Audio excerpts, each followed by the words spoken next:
Bismillahirrahmanirrahim. Assalamu alaikum wa rahmatullahi wa barakatuh. Mbanirizaako bassebo ne banyabo tuli ku Extradigest mugoba nsonga. With me negatiddwako King of Afroganda, celebrated musician, rapper of all generation. I am not a rapper. I am a singer. Tokyali rapper? Naye nga waliko rapper? Naliko rapper. Naye wabikola? So kati ndi Afroganda artist, Afroganda star. King of Afroganda, yeah, Afroganda star, celebrated Afroganda singer. Yeah, man. Best in Uganda, East Africa, Africa worldwide. Yeah, man. Yeah, man.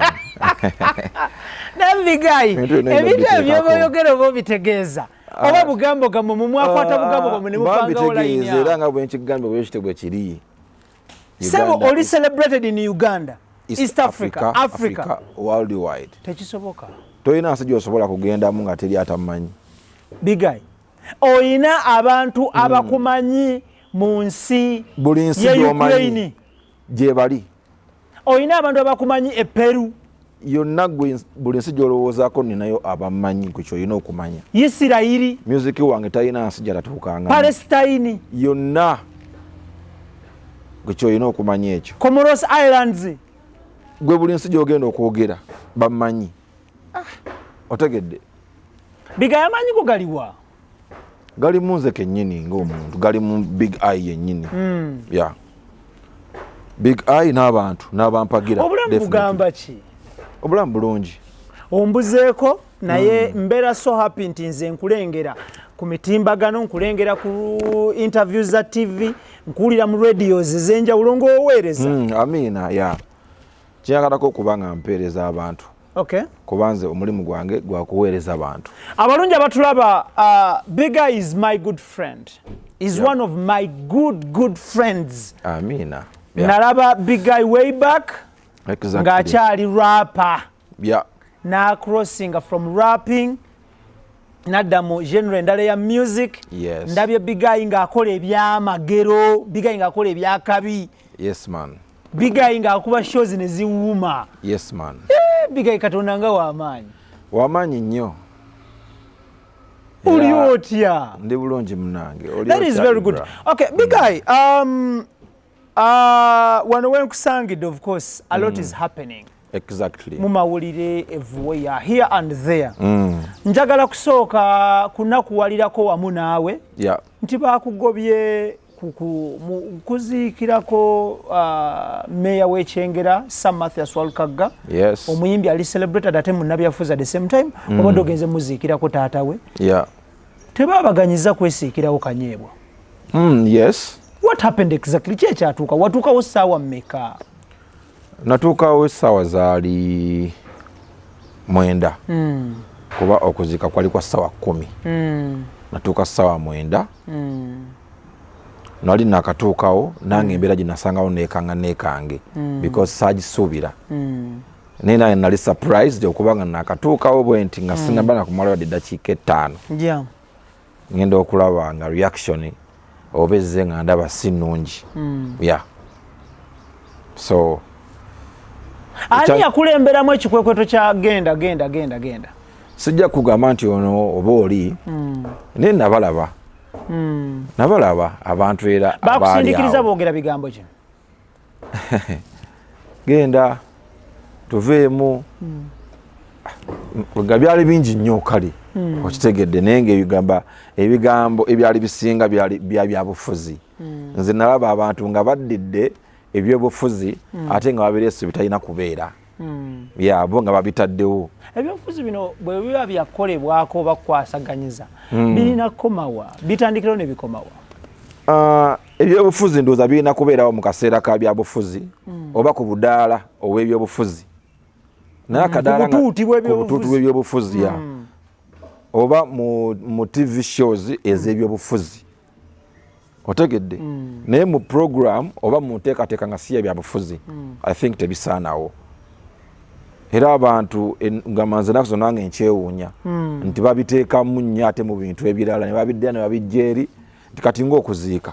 I know. Kuli kuba kufiirwa. Yes, okuziika kufiirwa kubeera kunyolwa, kukungubaga, okitegeera. Kusaalirwa. yes kusala so omuntu azaawo abajjidde mu spirit yakulumirwa wamu n'omuntu oyo abafiiriddwa nga nze bwe najja because mukimanye bulungi nti Mathias Walukagga muganda wange mu music ate mukulu wange okitegedde so muyimbi munnange naye byabufuzi yes ebyo naawe oli mu byabufuzi listen to me ye munna byabufuzi ayina ne gye yeesimbawo he is a mayor of Chengera Town Council okitegeera naye te before ebyobufuzi waliwo ekisoka ku ye ekyatugatta yendongo awo nzikanya nawe big guy otegedde era nali sizze kuziikirako meya w'Ekyengera nali nzize okuziikirako muyimbi munnange ako kadde bo bulungi wali ogeze kuziikira kandi nali sizze kuziikirako meya w'Ekyengera nali nzize kuziikirako muyimbi munnange Mathias Walukagga because si buli meya afiirwa nti ogenda n'oziika si bakiri definitely si bwekiri so nali nzize kulwasa Mathias Walukagga a celebrated Kadongo Kamusinga okay big guy waloopa wa kesi eno saloopa sijja kugamba nti naloopa omanyiza ebiseera ebisinga ate ndoopa nnyo ewa Katonda ebintu byange nsinga bikwasa so nali seetagisa genda ku poliisi kuloopa essaawa eyo nentunuulira abantu nga nze nensengejja nembajajinga nga nze bwe nalaba nendaba nti beetaaga okuyigirizibwa ennyo definitely beetaaga okuyigirizibwa ennyo okusomesebwa butya engeri gye balina okweyisaamu ku mikolo egy'enjawulo oba mu mbeera ez'enjawulo otegedde beetaagisa okusomesebwa okw'amaanyi kyova olaba nti nagambye n'abakulembeze abakulembera abantu abo ku mitendera egy'enjawulo kuba kino sijja kukirumamu bawagizi ba NUP ekintu kyo mukyesibako nnyo kyesitamanyi kituufu walaba ku kaadi zaabwe omanyi kati time etuuka saagala nnyo tubuzeebuze bintu because owebbanga oluusi bw'otamwemukira takola ki teweebikka so kugamba nti eno time y'okuba nga tukavaringa okitegeera because it's now becoming too much abantu banneetololamu abalaba okitegeera it was so dangerous abantu okuba nga bansemberedde mita in fact emu nga bandi so close ate nga ba acting to be violent okitegeera so it was dangerous to me omuntu asobola kukola anything at the moment okitegeera so ebintu bimu kati tugenda bitwala nga byakusaaga gamba kubikirabikirira okwo no because enkyo ojja kutuuka nga kitute someone's life nga tewakyali mu byolwali Ibrahim omusajja yansuna awo nyine definitely yes okunsuna okwo gwosobola okulaba nga okutono naye si kutono just imagine singa yali akutte kintu kisi asobola okufumita definitely yantuusako buki obulabi olwo ne yakusuna okitegeera musajja yansuna bwati musajja yali kanyama bulungi ng'asuna kitundu kye ky'omubiri yansuna ku mukono ninawo negundi y'okunsuna wano eno okitege because my body reacts okitegedde nze bwonsunako osobola okulaba nti omuntu akoze eki ansunye so yansuna bwati nentunulayo bwenti nga mpulira amaanyi gansunyisizza nendaba kanyama nangamba tuveemu mwana okitegeera kanyama be bano abantu ababeera n'omubiri omunene ennyo exactly because yalina omubiri bo babeeteekerateekera ki okukola omubiri bwe batyo baba bazaalibwa bwe batyo baba bazaalibwa bwe batyo babeeteekerateekera ki I don't know simanyi kyenyinza kukugamba maybe oba yazaalibwa bwatyo oba yakola mukole eyo si issue otegedde naye yali kanyama gayi nansuna mwana I was forced to look ani ansunye nga mpulira amaanyi gansunyisizza kitegeera ne mutunulira bwe nti saamuddamu bigayi ekintu kino kyenenyeza ekyokugoba ku lumbe sikinenyeza nnyo muntu yenna naye nenyeza wamu soono nti soono nenyeza wamu okusinga kino nja kukiddamu abakulembeze b'abantu abo tebasomesa bantu otegedde tebaba sensitizinze kubabuulira nti emikolo egimu bannange abantu mulina okwefuga ate kati oyo politics wadda okitegeera aliko yaliwa tuli mu civilized world ensi kati ekuze tulina ebintu byetugamba ebintu ebimu nga tukyagala kuddamu kubiraba tegedde tulina okuactinga ng'ensi weetuuse okitegeera tuli mu urban society okitegeera ono politics w'okugobaganya omuntu gw'ovuganya naye okitegeera omuntu wogamba oyo politics w'okusindikaganya oba okugamba nti tukole tutya no politics si bwatyo politics kati ali mu kalulu gw'ovuganya naye mulinde mu kabox gwefuba nnyo okulaba ntakusinga mu kabox Big Eye embeera eyo yonna bwetuukawo wayogerako ne muyimbi munno Mathias Walkaga soogerangako naye after that incident no we've never talked simulabangako soogerangako naye okujjako okulaba obutambi ku mitimbagano yagambye bawagizi bammwe mulina okubatereeza bwatyo byagambye yes bawagizi baffe naye ate nja kugamba ebyo osanga be boonoona abawagizi baffe bwe babanga bo kale bo beeyita nti bagoberezi baabwe era bakkiririza mu nzikiriza yaabwe ey'ebyobufuzi okitegeera so kati bo bwe babanga tebatutte mu mulimu ate kubaako kibabayamba oba mu kubateekamu endowooza entuufu oba na butya bwe balina okweyisa ate babeera nga bakotogedde okitegedde kuba bo balina access ku bo ate singa ffe yaffe okitegeera so it is their mandate okuba nga basomesa abantu abo. Lwaki tonoonya ku Mathias Walkaga ne mwogera?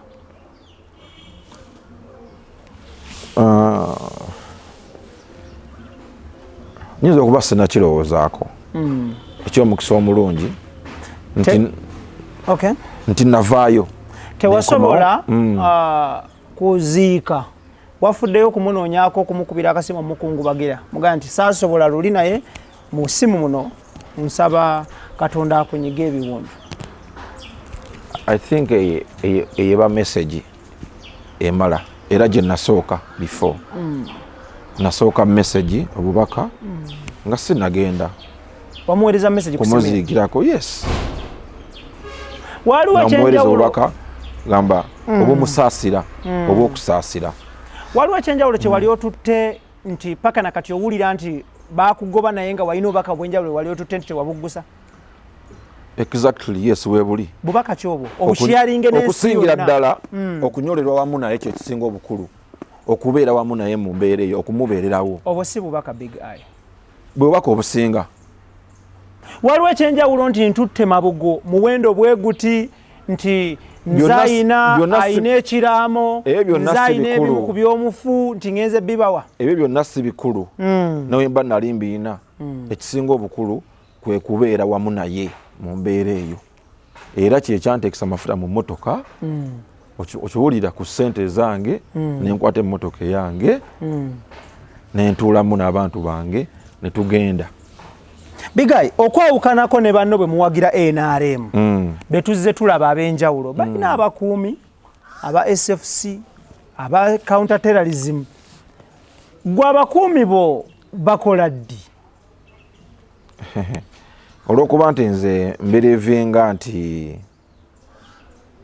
awantu wetuli tulina emirembe ng'abantu biseera ebimu mbasaanya kwessaako bintu bimu okitegeera nze ndi muntu wa bulijjo amikomona ng'omuntu yenna yes ndi celebrity ndi star naye ne bw'oba nga ondabye ekyo si kyakulwanyisa kyange nnyo sikitwala nnyo ng'ekyokulwanyisa nti ndi star yes abakiraba bakimanyi era bakimpita bampa ekitiibwa ekyo okitegeera nenjagala nnyo okuba nti kuba manyi nti ffenna mu nsi muno omukuumi asingaye Katonda okitegeera singa baali bakuumi singa ne afande Kirumira singa mulamu essaawa eno okitegedde because musirikale ali gamba ali authorized okuba nga ayina emmundu singa n'afande Kaweesa mulamu essaawa eno singa ogamba nti abakuumi okitegedde naye asinga okusalawo abeera Katonda okitegeera Big guy. So ebintu byonna okay. Extradigest mugoba nsonga Roast Coffee Academy batuteka musene basangibwa ku Alwada Mola Airport Road UAE Abu Dhabi.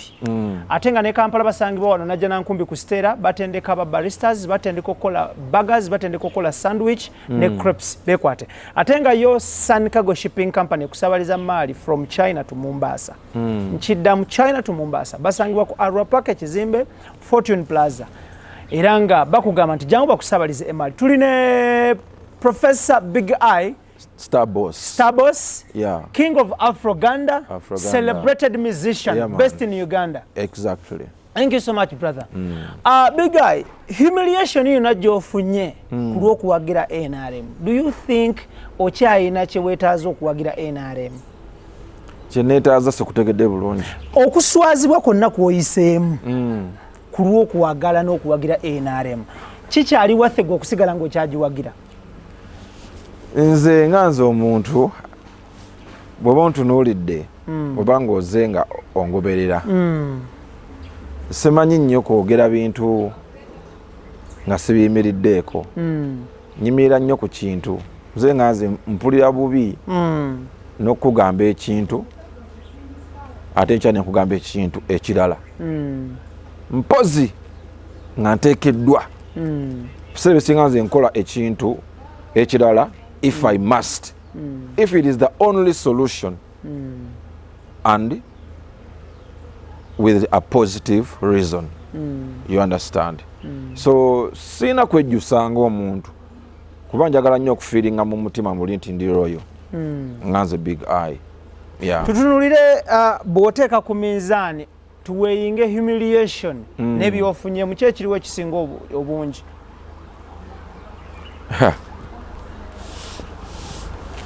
Minzaani eyo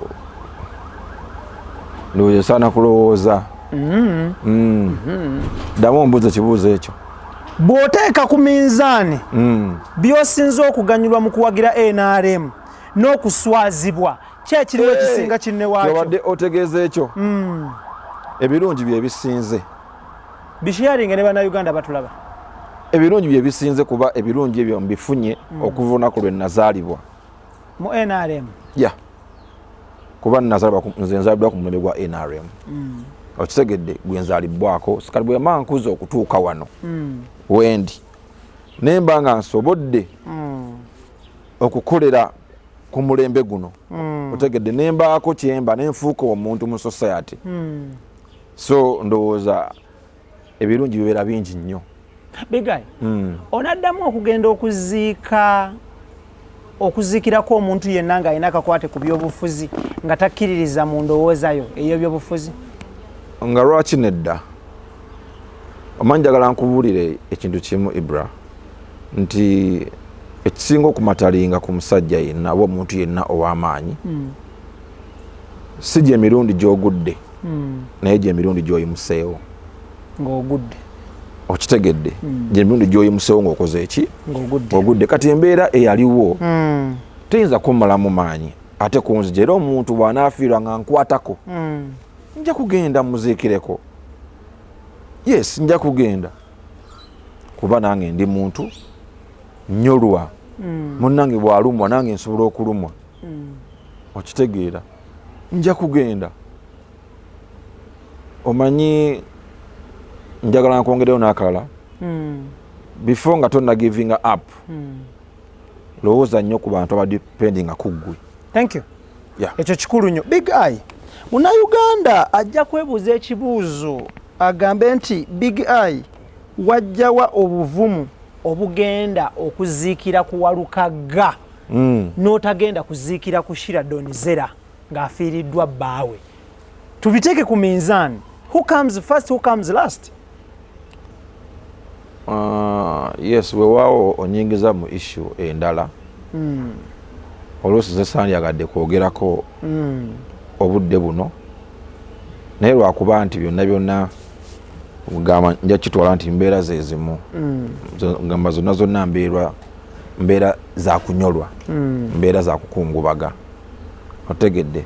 So ndowooza a programming ya kiri kyogeddeko I think yo si a program ate na kino ekyawano eri program yali yebulaaya okitegeera so entambula zaayo zeyali etambulamu nyinza okuba nga saasobola kukwatagana nazo okitegedde saasobola ku catching up ne program entambula zaazo biki so it was a bit, I would say it was a bit complicated yeah naye nga natuusa okusaasira kwange ng'omuntu era nkyakutuusa omwoyo gw'omugenzi Mukama Katonda agulamuze kisa yeah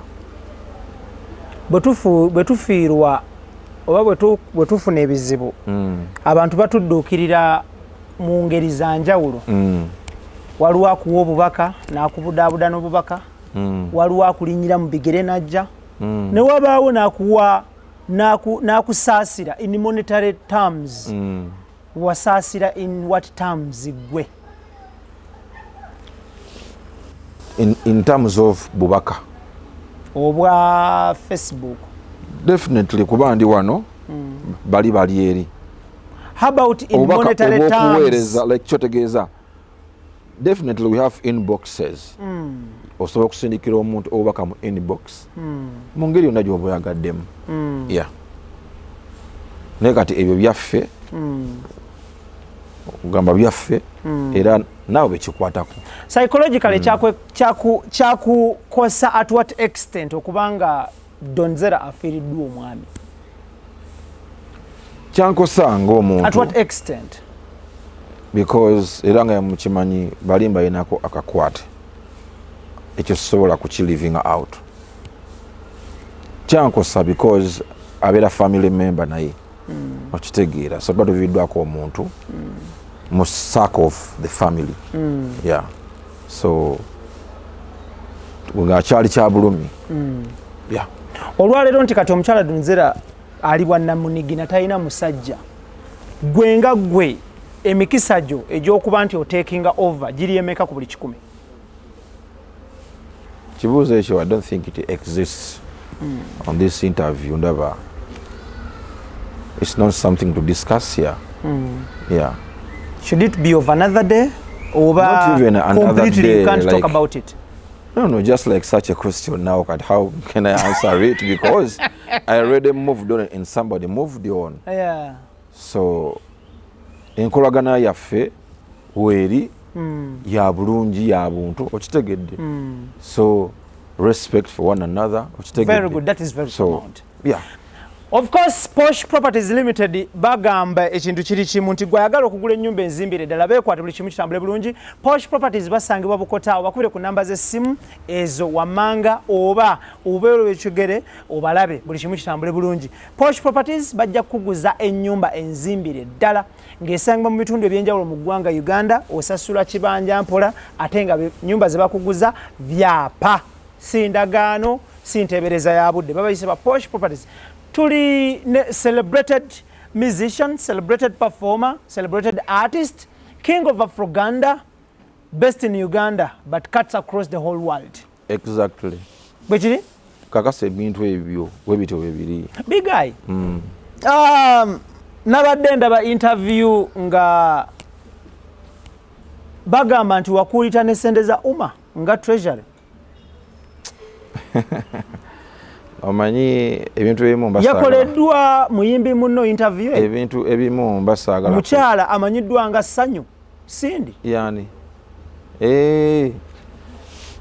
anyway sinabiwulira so I don't have anything to answer about it yeah gwe ng'omuwanika wa umma osobola okuba ne embalirira ya umma off head yawo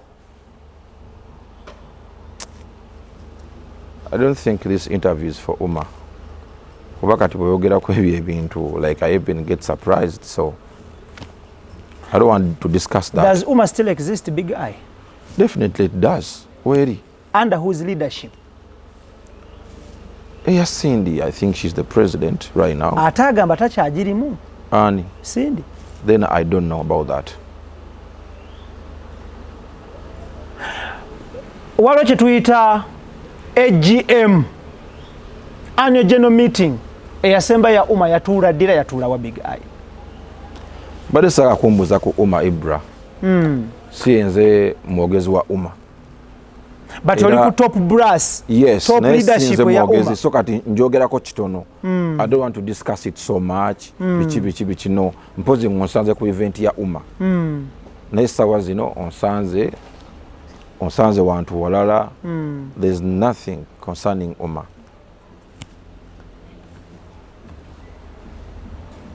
Waliwo obuzibu ne Uma gwe ne Uma ate wali buzibu ate buzibu ki akatalekeka esente ze wali onoonya okununula ennyumba haufa ebyo nabisortinga I sorted it out yeah so ennyumba ogirina kati nange ginabisortingamu so ebyo kati byange ennyumba ogirina kati mu 5 ebyo kati nze byange bindekere nenga I sorted it out I found a way of sorting it out nekiggwa bulungi nnyo exactly era kyo kyaggwa nenenge gina kisortingamu eyange ate gisinza kutegeeza abantu okay yeah naye wali okuba omulanga wategeeza abantu ate lwaki bwo sortinga otujja muffe ngate wakutegeeza anti era kyembagambye era kyekyo nabisortinga era mbagambye otherwise nandi sirise ngo kimbuuzizaako so that is the answer. Okay, thank you so much. Tetugenda kubanga tusukkawo wano. Thank you so much Big Eye for your time. Tujja kwongera okubanga tukunoonya. Akatalekeka Ibra tokambuuzizaako. Njagala abakulembeze okusingira ddala abakulembeze abali mu opposition musensitizing abantu bammwe okitegeera mubabuulire mubasomese engeri gye balina okukwatamu ebyobufuzi baleme kubikwata mu mbeera yakugobaganya bantu mu mbeera yakweyisa nga bayaayeyaye gamba mu bintu ebitali called for okitegeera twewe respect buli omu gy'aba asanze munne like babasomesa okuba nti basharinga one love okitegeera kiri very important one love is so important so if they cannot do that nze nsobola okubayambako nsobola okwewaayo essaawa eno nensensitizing abantu about spreading love for one another kitegeera nze ndi Munnayuganda ekyo togenda kukinzijjako kale so Ibra sokoleke ndi Munnayuganda togenda kukinzijjako era mbeera mu Uganda so n'obanga onsanze eyo ekyo beera ng'okindabamu nti muntu munnange ate naasa omukka gwenzisa tulina omusaayi gwe gumu so nina omukwata ng'omuntu. Extradigest mugoba nsonga tetugenda kubanga tusukkawo. Njala kwebaza Big Eye obuddebo, njala kwebaza tiimu gyentambula, njala kwebaza abasponsazi baffe Roast Coffee Academy, Sun Cargo ne Posh Properties. Nsigadde nze Ibrahim Mukasa, mubeere bulungi, mweraba.